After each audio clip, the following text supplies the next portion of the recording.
Well, welcome everyone. Welcome to this webinar. Let me first go through our panelists. First of all, Hazel Baker, head of user-generated content, and I've now been told fact-checking at Reuters. And if I'm getting anything wrong, please do butt in and correct me. Marianna Spring, a specialist BBC reporter covering disinformation and social media. Recently seen investigating a conspiracy theory that alpacas are the solution to the pandemic. I think they could be the solution to a whole host of things. Ansgar Kuna, global AI ethics and regulatory leader at EY and senior research fellow at the Faculty of Science at the University of Nottingham. Ansgar, your work focuses on artificial intelligence and its impact on society. Can you very briefly expand on that? So I've been looking for a while now at specifically the impact of algorithms, algorithmic decision-making, recommender systems and such, and also how people understand the use of those. So we did a research project on how young people, 13 to 17-year-olds, understand the recommender systems of social media, for instance, what their concerns are and recommendations for improvements, which we've then started to translate into industry recommendations through things like standards development and recommendations to regulators, such as to parliamentary inquiries in the UK and the European Commission. Okay, excellent. Damian Collins, the Conservative member of Parliament for Folkestone and Hythe. Thank you, sir, for joining us at the last minute as well. And Lyric Jain from Logically, who's organized this webinar in conjunction with Bridge India. Logically is a social enterprise that combines machine learning as well as human intelligence to root out the spread of misinformation and the other, well, numerous challenges posed by the digital age. Welcome, everyone. What an extraordinary time to have this discussion. The election in the US just, 35 days away. Thousands attending rallies around the world against everything from masks and vaccinations. Let me start with Lyric first of all. Just as a base to start off our discussion, could you explain, Lyric, the difference between misinformation and disinformation? There's a significant difference, isn't there? Absolutely, and both in terms of how they come about, but also in terms of perhaps how we should deal with them. Misinformation kind of is just the spread of false information, perhaps with a lack of intent behind any originators and amplifiers. And disinformation is when there's some individual or organization that's explicitly behind either the origin of false information or behind amplifying its spread across various channels, offline and online. Cool. And can you briefly also explain what Logically does, both here and in India as well? Sure, absolutely. We fight misinformation at scale around the world, and most of our work happens particularly during sensitive events, elections, and now pandemics. And we typically work with a whole host of stakeholders, from consumers that we support through our consumer app. That's a destination for one-stop fact-checking. We also support various platforms to help moderate their own platforms, and also governments who can kind of identify information threats originating from within the country or from foreign actors who are trying to manipulate social media or various messaging networks. And in the past, we've worked with kind of election commissions and various public health bodies and law enforcement bodies to help identify these threats and propose various countermeasures, from fact-checking to finding ways in which we can escalate certain problematic activity or behavior to various national security and three-letter agencies. Can you give us an example of a project that you've worked on recently? Sure. I guess the last few months have been incredibly COVID-centric, as we in India, we worked alongside national level bodies as well as local law enforcement to identify the source of communal rumors. So in Mysore in particular, a small city in South India, there were rumors that were spreading around the origins of COVID and origins of COVID in that city. And they were attributing falsely that a lot of Muslim people were cutting meat up in a local supermarket, and the supermarket was owned by certain people of certain origins. And this was a very coordinated campaign conducted by about 24 people.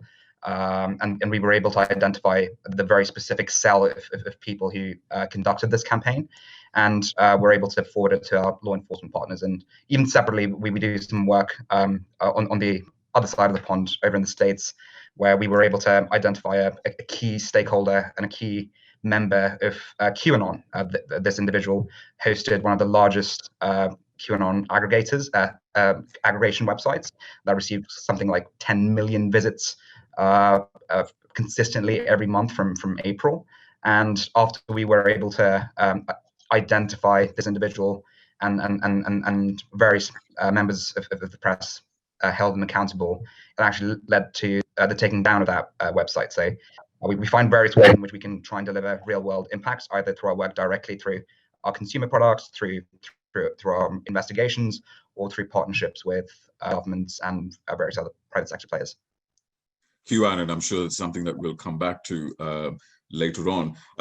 We're obviously talking about journalism in the age of misinformation, so I'll go straight to Marianna. Marianna, I know, I mean, I follow you on Twitter. You specialize in reporting on issues surrounding misinformation. Why did the BBC find it necessary to appoint you to that very specialist role? And also give us an idea about the kind of backlash that you've faced as a result of your reporting, which has been pretty evident on Twitter. You know, anybody goes through your replies will see that. Give us an idea about what it's like working and reporting on misinformation.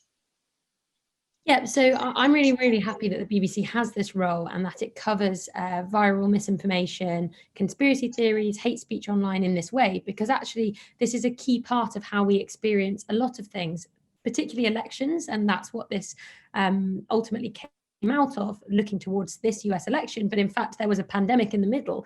And so that's still ongoing. And that's been a really important time to cover various aspects of misinformation, both in terms of social media literacy and helping people to spot and stop the spread of false claims or conspiracy theories online, but also better understanding how this stuff spreads, how it reaches people, and trying to I think particularly with conspiracy theories, it's really interesting kind of getting to the bottom of who are the characters who are crucial to the spread of one particular false claim or one particular theory. QAnon is a very good example of that, and the Logically story that you mentioned. In terms of covering this area, it's obviously a big one to cover. I work with a brilliant team. The BBC has an anti-disinformation team that's made up of journalists from BBC Monitoring, BBC Trending, and BBC Reality Check, who have a variety of different skills that allows us to both investigate specific viral claims and debunk them, to humanize the impact of misinformation and conspiracy theories, and to understand the people that it affects and impacts. We've done a number of investigations about that, and also to focus on social media literacy to get top tips out to audiences from news rounds, so kids in the UK or abroad who tune into the BBC, and then to other audiences, Radio 4, our television bulletins, the different BBC programmes that we have, BBC World and BBC World Service. I think personally covering this area, as you mentioned, I've been the target of quite a lot of abuse, and unfortunately it's the territory, I guess, of covering this area, because you're tackling conspiracy theories particularly, but also disinformation, and a lot of the people who've been really taken in by especially conspiracy theories, there isn't anything that you can say or any way that you can cover this that will reach them. I often think the best thing to do is to try and reach those close to them who perhaps they might listen to or want to talk to, and to better understand why they've ended up being essentially radicalized often by conspiracy theories online. A lot of that boils down to social media and a failure to protect users. And it also boils down to each of our individual habits and how we live and experience life now. I also think it's really important to emphasize, I often get replies saying, 1980, 1984, here we go. You must be, everything from, you must be the state controlled BBC specialist disinformation reporter, you must be a robot, and much worse than that, to be honest. And it's important to emphasize that there's a difference between being very critical of the government, of being critical of governments around the world and politicians for the way that they have handled the coronavirus pandemic, and also to be critical of information put in front of us. That's the nature of scientific evaluation. And often we found that politicians, in fact, can be the greatest spreaders of disinformation. Disinformation isn't just quirky corners of the internet. It's often spread in a very mainstream way by people who have a lot of authority and a lot of power. But that's very different to totally false conspiracy theories, which are unfounded, and false claims, for instance, about vaccines, which actually can cause really serious real world harm. I recently covered a story about a man in Florida who believed coronavirus was a hoax because of disinformation he'd seen on his Facebook feed. He says, as a consequence, he and his wife didn't follow health guidance. They both fell ill. They didn't seek help as soon as they fell ill. They both had coronavirus very badly, and very sadly, his wife eventually lost her life as a consequence of the impact of the disease. So I think it's a crucial area, and there is nothing more important in my eyes that the BBC can be covering in terms of public service right now than misinformation. And Hazel, I'll come back to you in terms of the kind of tools that you use at Reuters. But Damian Collins, how much of a challenge has the spread of misinformation, particularly about COVID-19, been as the government tries to, I suppose, stay on top of its response to COVID? I think it's a really interesting question, because before COVID, when we talked about disinformation, misinformation, it was often in the context of politics. And some people would say, well, you know, I never have my political opinions changed by something I've seen on Facebook. But now we're looking at it in the context of a public health emergency, and an emergency where there are lots of things we don't know. We don't have a vaccine for coronavirus. We don't really know exactly how it started, although we think we've got a good idea of where it comes from. And that's a perfect environment for disinformation to spread. And we can also see how people are influenced by disinformation as well, because the fact we saw arson attacks on mobile phone masts because of the disinformation that 5G signals cause coronavirus shows you that people will respond to things that they are seeing and hearing, new things that they're seeing and hearing. So it shows how dangerous it can be. And if this is a sort of public health emergency, it's really important people get accurate information. And we've seen disinformation not only about false remedies, which have caused people to lose their lives, or as Marianna was saying, people taking false reassurance that they shouldn't worry about coronavirus. We've seen attempts to divide communities and also spread fear. During the peak of coronavirus, I remember there was a piece of fake news, which was supposedly a voicemail message someone had left a friend telling them that there will be no A&E services provided in Southeast London because of coronavirus, and that people were dying in hospitals, with no way of being treated because of coronavirus. These things weren't true, but very dangerous rumors to spread. And that's why it's so important that we take it seriously, and that we also say to the technology companies, well, if you can easily see disinformation being spread at scale on your platforms, what responsibility do you have to act against it? Because you're best placed to see things trending quick, first, to make sure they're fact checked and to remove content that could cause harm. We'll obviously come back to what the social media companies are doing. But Hazel, what kind of tools do you use at Reuters to I suppose, curate and filter the stories that you publish, particularly when it comes to user-generated content? Yeah, so much of this discussion is around the social media networks and how disinformation spreads on those networks and misinformation. But I come at this from a slightly different angle, because for the past decade, I've been working on user-generated content. And that is content created, usually visuals, by people at the scene of news events who capture scenes of natural disaster, of protest, of social change. And that content is extremely important in news gathering. It allows us to get to places we can't send our own cameras, and it tells stories. So for all the chatter about disinformation, actually, we shouldn't forget these social networks are allowing lots of people around the world to tell their stories in real time. And my team at Reuters specializes in verifying that material. So For example, we followed the protests in Sudan. Much of we couldn't send our own cameras out much of the time for fear of arrest, but we saw lots of people live streaming on Facebook. So we were attempting to verify those. There's kind of lots of techniques you can use to establish whether a material is authentic. And one of the first things we try to do is look for the primary source. So the earliest example of the video, or if it's a live stream, can we check for certain that the person whose account is hosting that live stream is indeed behind the camera? Asking journalistic questions of those users. Why are you there? What else can you see? And what's your motivation for filming? That kind of thing. We always look to geolocate imagery, so looking for clues within the pictures to see if we can match exactly where they are. And then we look for any signs of manipulation as well. So that's frame by frame analysis. We can use some tools. Reverse image search is a simple but very effective tool to look to see if video has been shared online before or pictures have been shared online before. And then we also consult subject experts and language experts when we're assessing these visuals to try to understand whether they seem to be an authentic portrayal of events, or whether there is some sort of red flag around language use or the way events are being presented. That said, the people who are filming these events aren't necessarily unbiased. They may be trying to present a worldview, and we have to kind of manage that and think carefully about what motivation does that person have, and how could that influence their telling of the story. And I suppose the proliferation of these deep fake videos that's made particularly your job when it comes to user generated content videos. That must make things even harder. It does. It's a big threat. That said, the proliferation of deepfakes is not really in the news zone yet. It's not. We haven't come across a highly disruptive deepfake that has set a news agenda.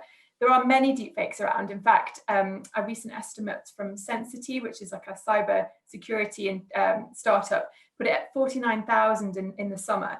But most of these deepfakes, 49,000 on the internet, different. they managed Okay. to track deepfakes, not manipulative video. These are specific deepfake videos. Right. And they are mainly existing in areas of adult entertainment, non-consensual pornography, and they're definitely having a real life impact.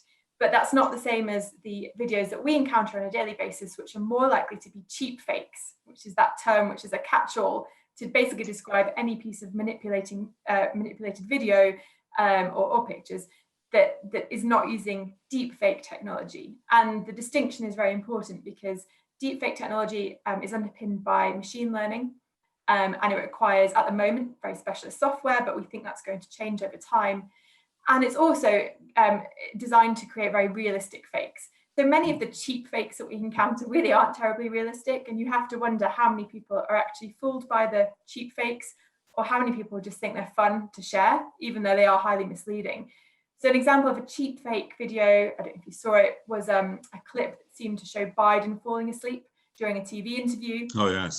It was cut and pasted from a different video entirely when he was looking down, and spliced into a TV report in which the guest was unresponsive, not necessarily asleep.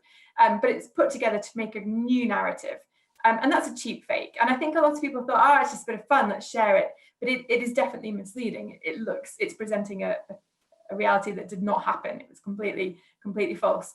But cheap fakes are the biggest problem for us right now. And in fact, the most common type of manipulated media that we encounter is just recycled video. For example, this morning, one of our fact-checking producers is writing up an article about a piece of video which is showing French police protesting in the wake of the Black Lives Matter protests, and it's been completely miscaptioned, and it's now French police protesting against the Corona dictatorship.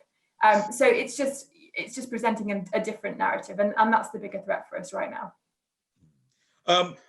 Interestingly, just going back, coming to Ansgar, YouTube recently, or a couple of days ago, they've decided to switch from using an algorithm that they had put in place because of the lockdown to screen misinformation and disinformation. They've switched from the algorithm to their human intelligence, basically, using their the usual team to screen misinformation.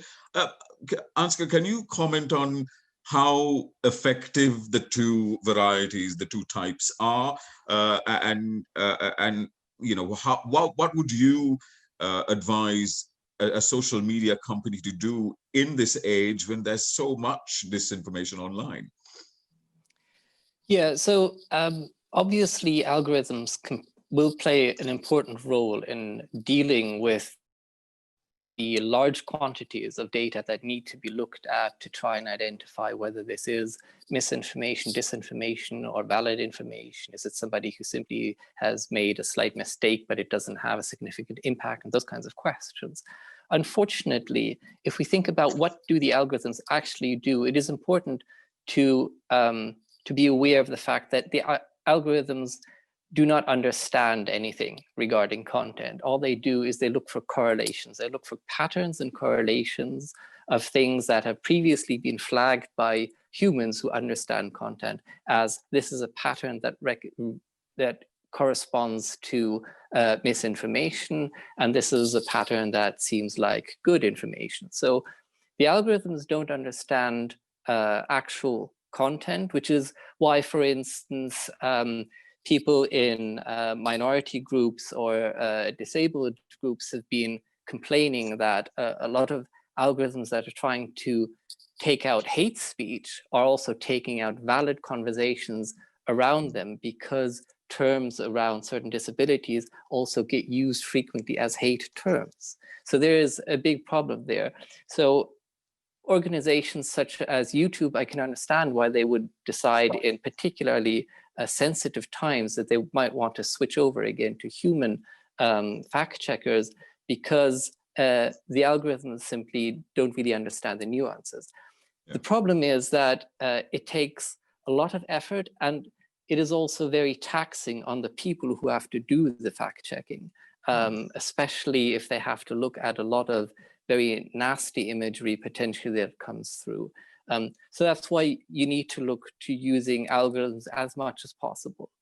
The practical way of approaching this is to not try to say we're going to rely on the algorithms completely, but rather to use them as a kind of pre-screening. There is often a large percentage where you can say quite easily, there's nothing potentially problematic with this, we can allow this through. There's a certain percentage where the algorithm can easily pick up that this is problematic and should be removed.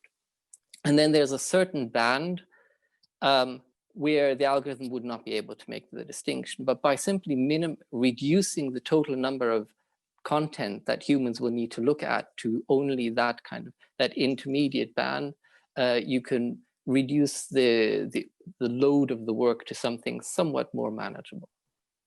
I suppose the ultimate problem is that whether it's an algorithm or whether it's a human fact checker, would that not be a problem that the algorithm that's supposed to screen for hate speech, for instance, will ultimately be written by a human being, and a human fact checker would be applying exactly the same kind of bias to writing the algorithm to also screening individually.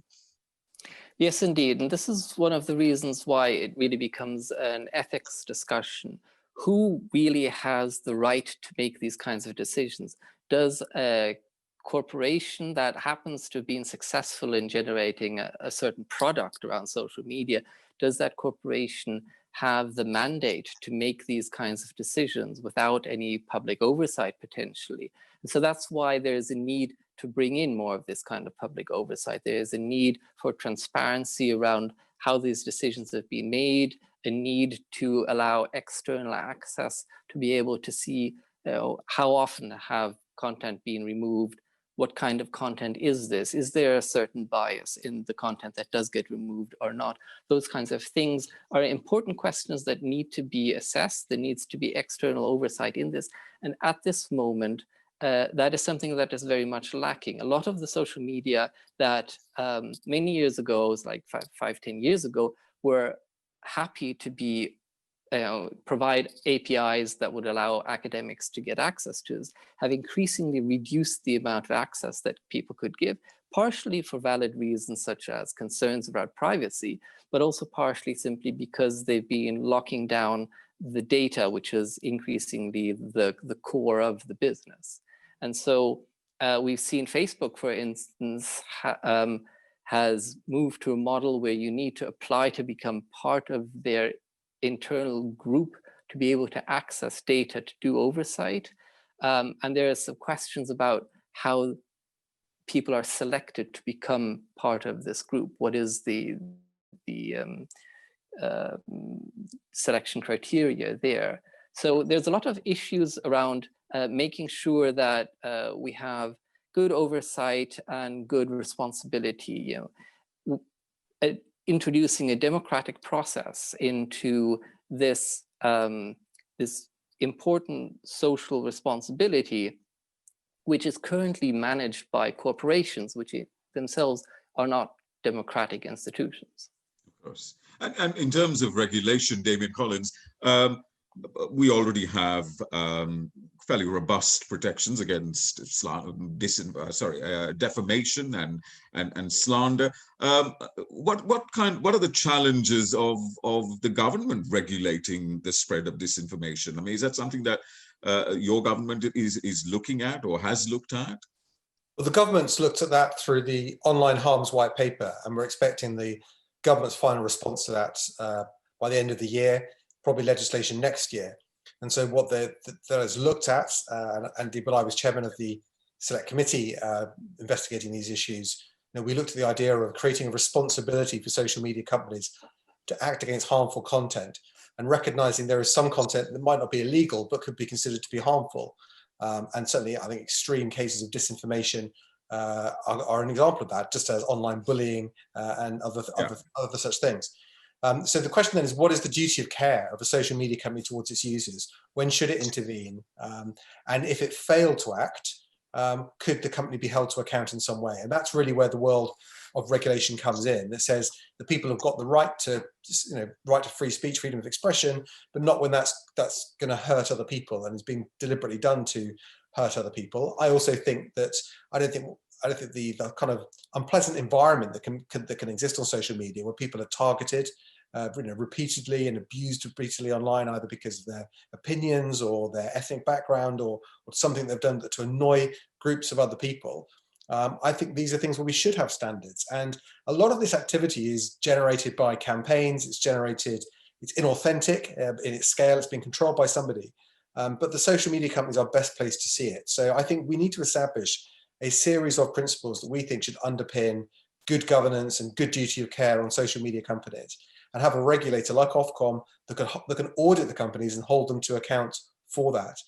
The companies largely want a self-regulatory system where they're only held, they follow their own community guidelines, and they don't do anything more than that. And indeed, Facebook's attempt to create this oversight board, is an example of that. The oversight board is not allowed to take into account local laws.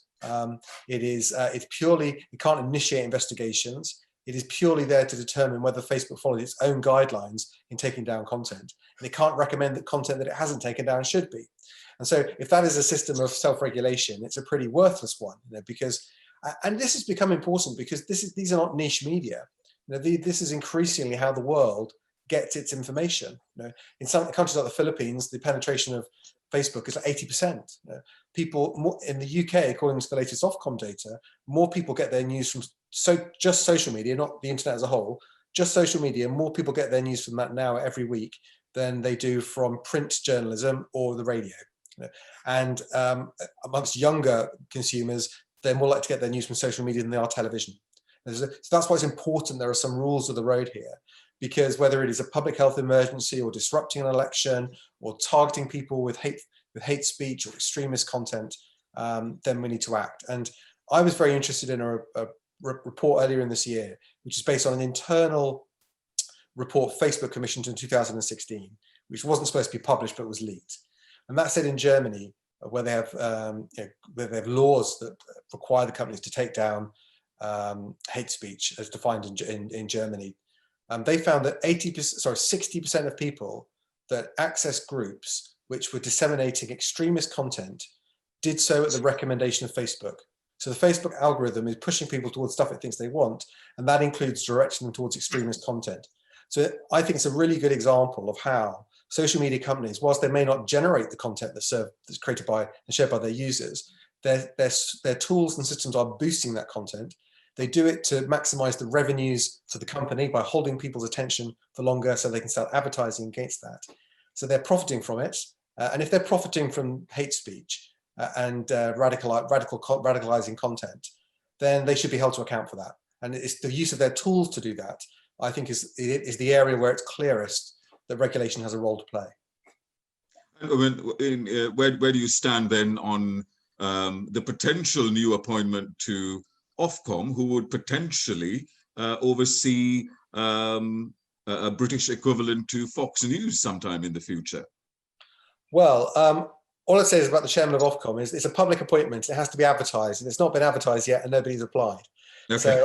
So people may have their views as to who they want to do it, but it does have to go through a sort of proper process. But you're right. I mean, the Ofcom has to be seen to be impartial, and impartial and carrying out, working to the codes that it's been given in a fair and open way. But I think I would far rather see a regulatory body like Ofcom taking on that responsibility than leaving it to the companies themselves. I think we need a content regulator for social media that's got the same sort of powers that the Information Commission has got on data. And the Information Commission can investigate, demand access to information and systems, and can prosecute. And we need someone that could do the same thing against a code here. If you look elsewhere around the world, there's a law in Australia that requires the companies to remove violent content. There's a law in Germany around hate speech. There's laws in France around disinformation in election periods. You go around the world, countries are starting to take this increasingly seriously now, and it's important that we do the same through the Online Harms Bill. Before we go on to questions, a question, and Marianna, or Hazel, or indeed Lyric can take this up. Just going back to Hazel's description of manipulated videos, or there was one that Sekunda Kirmani, my colleague from the BBC out in Pakistan, did a story about this faked video of young kids, 11, 12, 13-year-old kids, apparently passing out after receiving a polio jab. The video went viral last year, caused immeasurable damage to, again, the country's efforts to eradicate polio. And as it was as a result of the video going on WhatsApp to rural areas in Pakistan and people picking it up. We can all have discussions in London about disinformation and misinformation and what to do with it, but ultimately it's about educating the people in parts of Pakistan or parts of India or elsewhere to kind of filter misinformation. How does one even start doing that? Lyric, if you want to pick up on that. Sure. I think what's incredibly important here is appreciating cultural context and local context. The same standards necessarily can't be applied across the world. And again, I can't remember who said it, but someone in the fact-checking community said it's quite hard to be impartial when there's tanks rolling down your street, and that's true. So we need any kind of regulations in this space to be very well thought through, because there's very good examples of very bad legislation in this space. Dictators, despots, they've used it to kind of silence free press in various countries around the world. So any regulatory move needs to be very, very well thought through, and there's some good things coming out of both the UK and the EU, very different approaches that potentially could work, but there's risks associated with all of them. I think even before we get to that stage, what needs to be done is a lot of capacity building. We need to acknowledge that there is, in a lot of cases, another side to this equation, the disinformation side, where there are bad actors or agents of disinformation that make a fair bit of money out of these campaigns, either from geopolitically motivated disinformation campaigns or for-profit disinformation campaigns that are just trying to make money off ad dollars. Some recent estimates put this at close to $3 or $4 billion a year. And yes, trust me, fact checkers don't make $3 or $4 billion a year, less than a percentage of that. So we need to build operational capacity around the world to be able to deal with the various challenges, not just misinformation, disinformation, just understanding content and evaluating the risk associated with it, both on open platforms and closed platforms. And until that operational capability and capacity exists, it's very unlikely that even the best thought through pieces of legislation and regulation aren't going to be able to do much. I think we need parallel efforts in both spaces, both in policy circles, in conjunction with civil society, NGOs, the private sector, to come up with sensible approaches. Thankfully, platforms are now open to legislation and regulation in the space. They're no longer in their 2017 mindset if we don't want any regulations. Both Mark Zuckerberg and Jack Dorsey have openly welcomed regulations alongside everyone effectively in their policy and comms teams. So I think we need to have more open and transparent conversations that include the wider public around how some of these decisions are going to be made, who are going to be the people or organizations that are going to be entrusted with the responsibility to evaluate the risks associated with such content, and again, come up with mechanisms that deal with some of this content that aren't overly censorial, but are measured enough given the risk associated with very specific instances. So I think we're a very long way away from that. I think a lot of the interest in this space started almost 4 years ago during the previous presidential cycle and the European referendum. But I think everyone in this space agrees that we wish we were further along 4 years in. But we really are not. We've done, everyone in the space has done great work, and the same kind of attacks that happened in 2016 are successful now. But the other side has received tens of billions in investment in the meantime, developed more sophisticated technologies such as deepfakes, such as automated networks, and are diversifying their strategies in a way that's going to be fairly hard for civil society and kind of public sector alone to keep up with.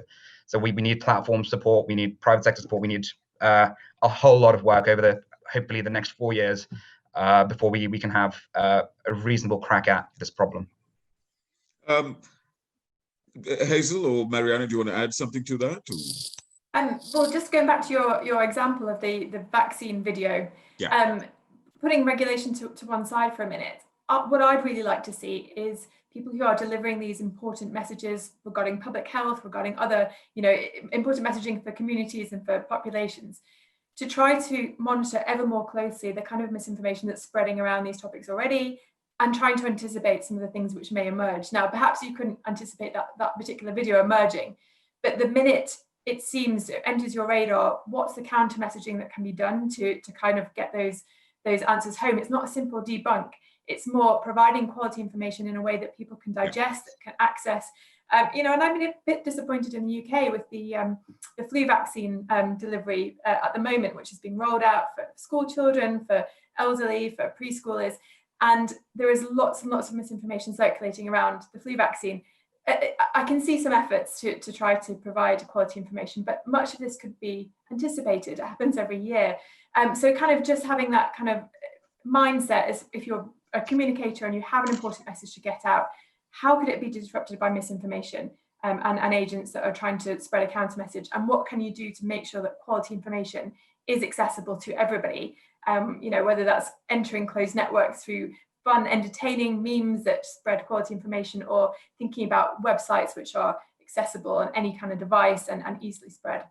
And you say there has been some pushback against that kind of with the flu vaccine, for instance, and is that pushback coming from the government, or is that coming from private networks? The government, and then also NHS, kind of local NHS bodies. I can see attempts to put out quality information for sure, but I just feel that there is more that we could do in terms of anticipating what might arise. Okay, right, let's go to our first question. Angus from the University of Bristol. What are your thoughts on misinformation being less of a problem than the way we consume news and media in the modern age, being geared towards content that emotionally manipulates us and drives polarization? Fake news, within quotes, comprises only 0.15% of Americans' daily media diet. Now, I don't know where he got that statistic from. And it's the big topic of the moment, but polarizing and biased media sources are commonplace and accepted. Ansgar, is there a sense also, is there a danger that not only does social media help to spread misinformation, but may also amplify its impact as well? Well, there is certainly an element to this in that the model, the business model behind most of these platforms is dependent on keeping people on the platform for as long as possible. And the way to do that is to have very incendiary or emotionally connecting kind of content. Those are the types of things that will draw you in, that will keep you there, that will make you click on the next link to see the next thing. So the business model that is something that wants to keep you on the platform as long as possible is inherently something that drives towards more emotional kind of content. And there's been some discussion around, for instance, the way in which these platforms also use the feedback, the number of likes, the number of clicks that you've gotten on your content as a kind of way to stimulate producers of content to increasingly produce more content that is emotional, that is sort of something that will grab people in that kind of way. I think an important aspect also to consider is not just the social media platforms, but also things like the search engines, actually, in the broader context of how do people actually get pulled into these kinds of divisive messaging and misinformation, and what makes them increasingly believe these types of things. Because often people who are not yet in the conspiracy theory as such, they might get a message through something like WhatsApp perhaps, but they might not necessarily immediately believe it. So they'll start doing a search online to see what is the news around this. But the way that search engines are built is that they will prioritize content that has the maximum overlap to your search term generally. And they have not considered whether or not this overlap is because people who are pushing this particular conspiracy theory are, of course, the ones who are really writing articles that keep mentioning these terms.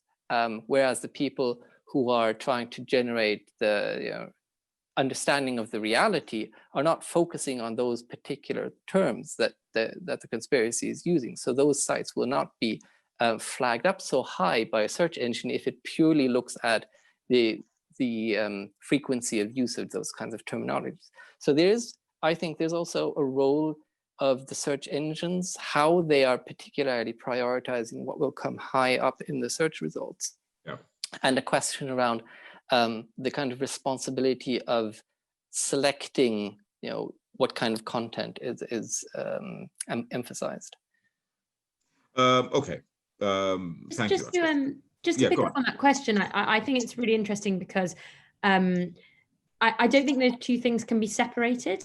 I think that ultimately a lot of disinformation and misinformation spreads as a consequence of hyperpolarized environments on social media. And we can't think of misinformation and disinformation as fake news anymore. It's not this kind of straightforward, that's wrong, here you go. Actually, often it's plugged by those with a particular political aim. It's used as a weapon in this culture wars or polarized debate. And so it's really important to think often as disinformation not simply as something that's outright wrong, but rather that's something that perhaps begins with a grain of truth and then snowballs into something that is very misleading or points people in the wrong direction. And I think if we think about it like that, then it's easier to understand the scale of this problem and how the different ecosystems sort of feed into one another. To a question for Marianna and Hazel.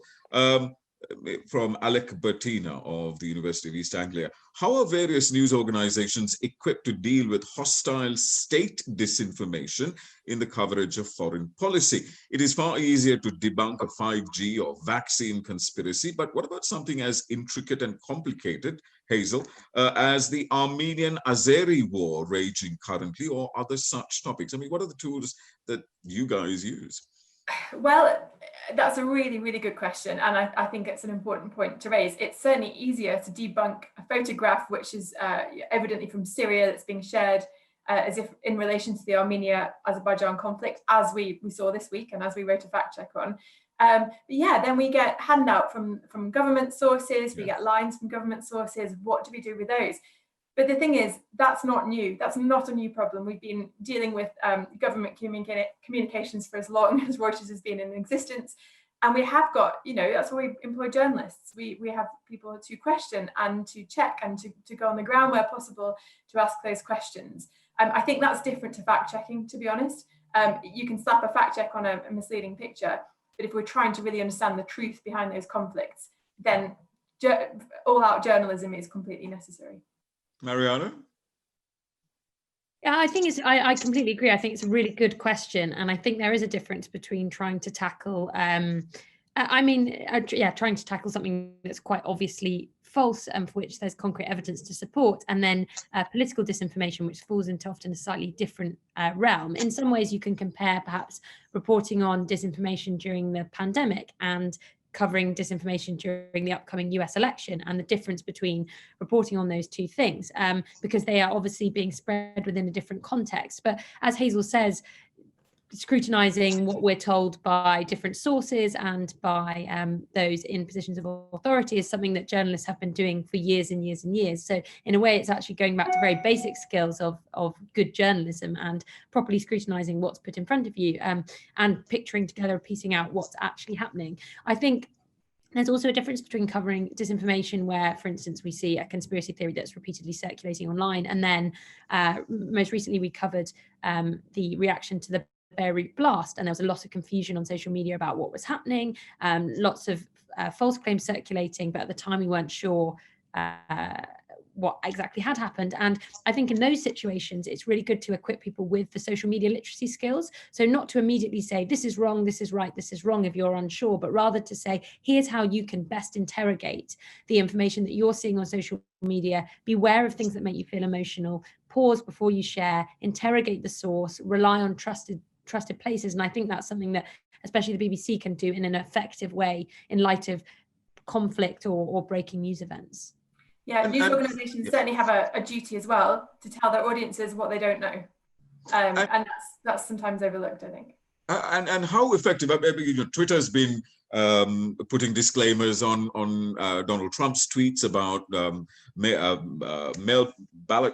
mail voting and absentee ballots, etc. Something like only 1% of YouTube videos have actual disclaimers. Ansgar, how effective, and Marianna as well, how effective has that process been by the social media companies in terms of countering disinformation?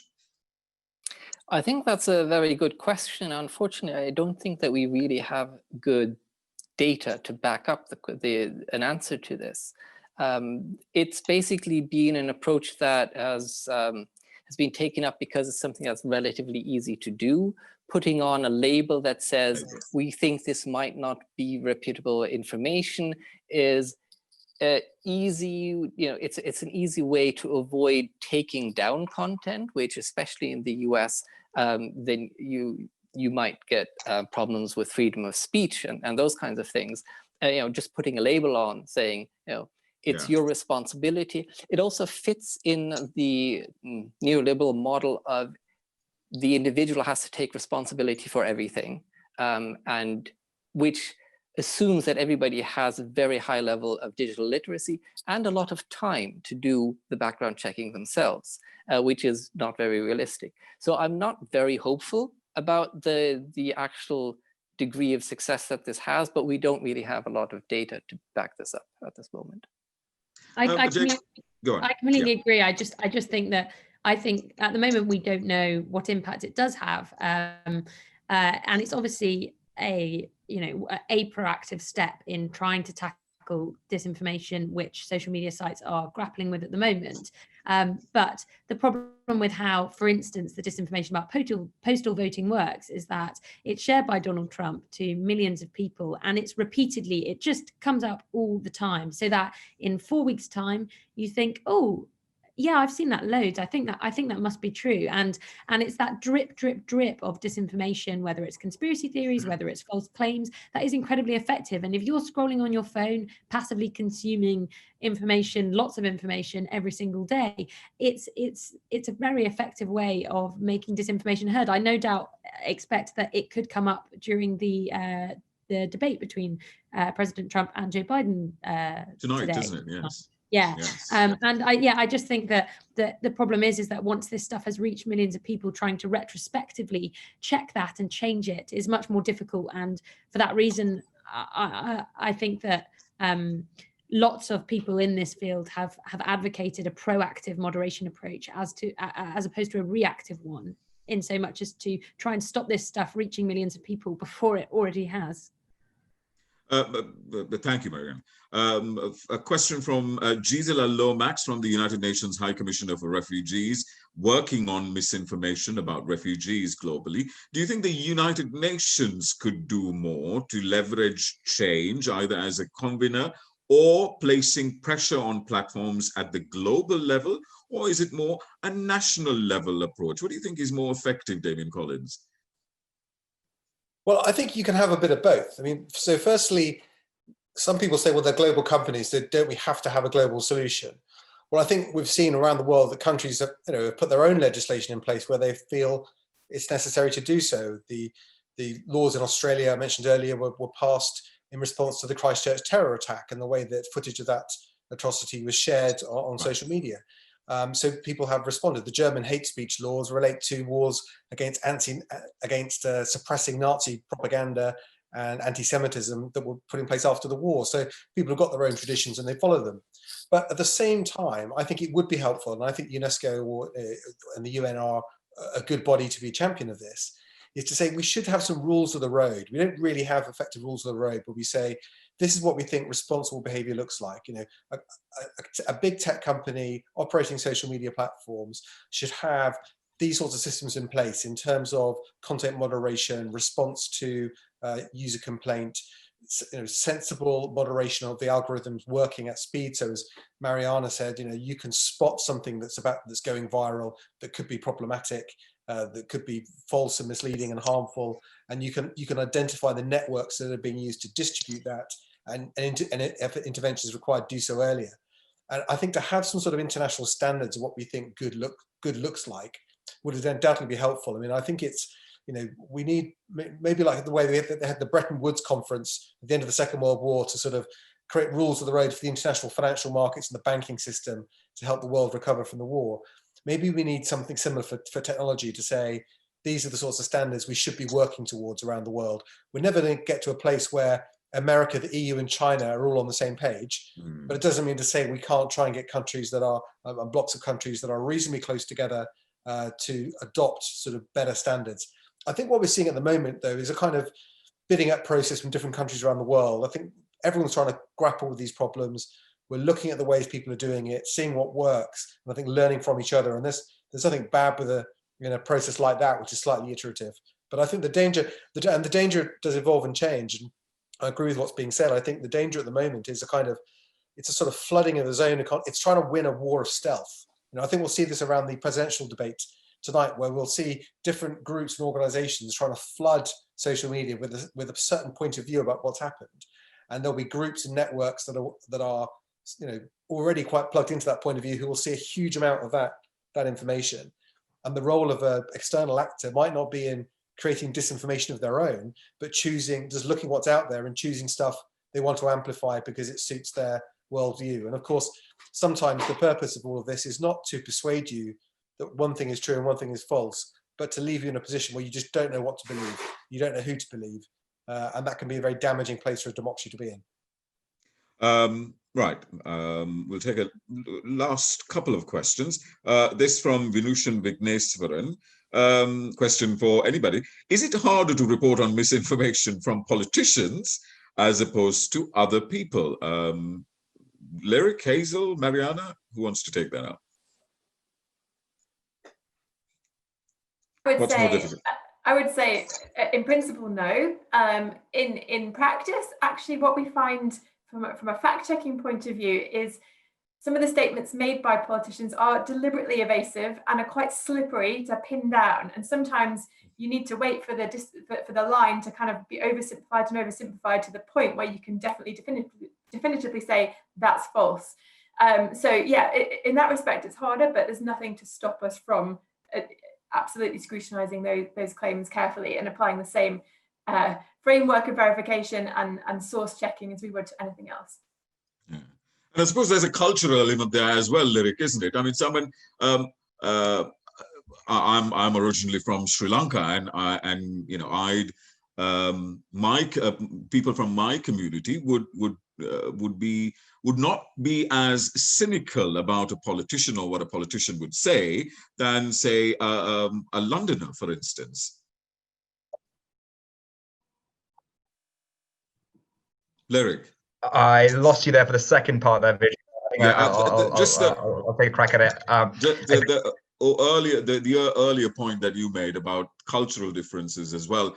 A Londoner would be far more cynical of what a politician would say than, say, for instance, someone in North Delhi or Colombo, or that part of the world. Yeah, absolutely. And I think we need to be cognizant of that. And I think people who are making decisions on the veracity of content should ideally be as close to wherever they're talking about as possible. I think without that, we do lose a lot of important context, because there is some value in literal fact checking and picking apart a claim to just definitively say whether it's true or false. But more often than not, facts are selectively used and omitted to support a larger narrative, and I think that's what's more common around the world, and that's when kind of you can really see the limitations of literal fact checking. What we need to kind of maybe move towards is look at narratives and say whether or not certain narratives are reasonable based on all available information, or they're incredibly skewed and selective and are aggressively avoiding certain facts. So that's really, especially when it's something coming from political parties or political candidates, with a few notable exceptions, it tends to be more on narrative level rather than just outright lies. But there's plenty of cases of outright lies as well these days. So I think the second point to the cultural aspects again is I think we've been fairly fortunate in terms of our fact-checking operation to never received any significant threats against us. I think in a lot of countries, especially countries where there's fewer protections for journalists and fact checkers as there are in the UK, they do get threatened quite a lot, and there's many members of the IFCN community who've received physical threats and of violence or kind of economic threats against them by various parties. So it's something that we need to feel safe about. IFCN being the International Fact Checking Network. Yeah. Okay. Last question to Ansgar. Is there a danger that the issue of, this is from Richard Gall, is there a danger that the issue of bias is becoming conflated with misinformation? How can we ensure the distinction remains clear? And is it important that the distinction remains clear? Well, I guess it depends on which bias we're talking about, because bias is quite a broad term. It ranges from simply having a skew in your data set, which may or may not be a problem. It may actually be the thing that you're looking for in the data, to things like a biased way of reporting on something, which is something where we'd say, yes, this is in the misinformation or perhaps even the disinformation kind of space.